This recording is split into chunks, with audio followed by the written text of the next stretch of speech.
Bon, là, je suis dans l'ensemble principal.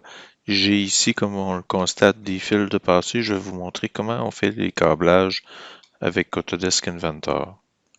Pour ça, je vais prendre une broche quelconque, supposons une broche métallique ici. Puis disons que c'est un terminal là, que je désire raccorder avec un fil. Alors, pour toute pièce dans Inventor, ce qu'on doit faire, on doit écrire ici une broche. Donc, placer une broche. Mais le menu ici, par défaut, il n'est pas présent. Donc, avec le bouton droit ici, afficher les groupes de fonctions, on doit aller le chercher. Par défaut, c'est comme ça. Puis, on doit cocher faisceau ici. Donc, une fois que c'est coché, je définis ici un point, comme ça ici. J'ai la broche, bon, c'est la numéro 1. Lorsqu'il y a plusieurs extrémités à une pièce, les numéros incrémentent. Donc, je fais retour.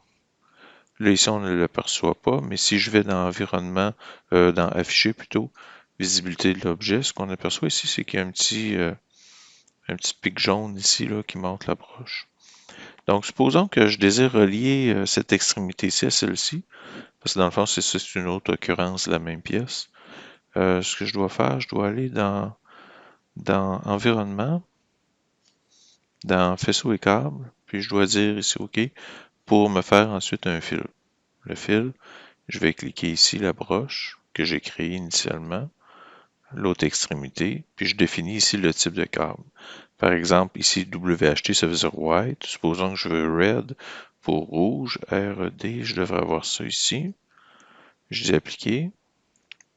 Donc ici, je vois la représentation là, minimaliste du fil, mais je peux faire son rendu avec le bouton droit.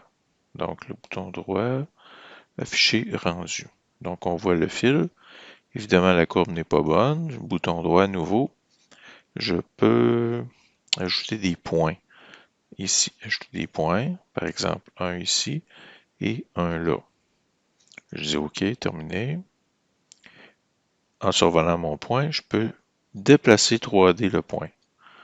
Donc, c'est comme ça ici que je vais donner la forme à mon fil. Oups. Ici, déplacer 3D. Déplacer 3D, où es-tu? Il faut vraiment que je choisisse le point. Voyons, c'est un petit peu difficile. Ici, bon, 3D.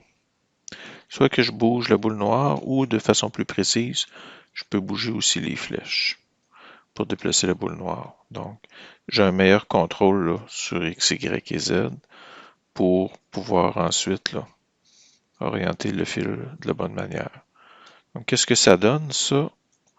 OK, c'est un fil là, qui est parfaitement placé selon ce que je souhaite avoir. Donc, c'est ça la technique pour positionner des fils.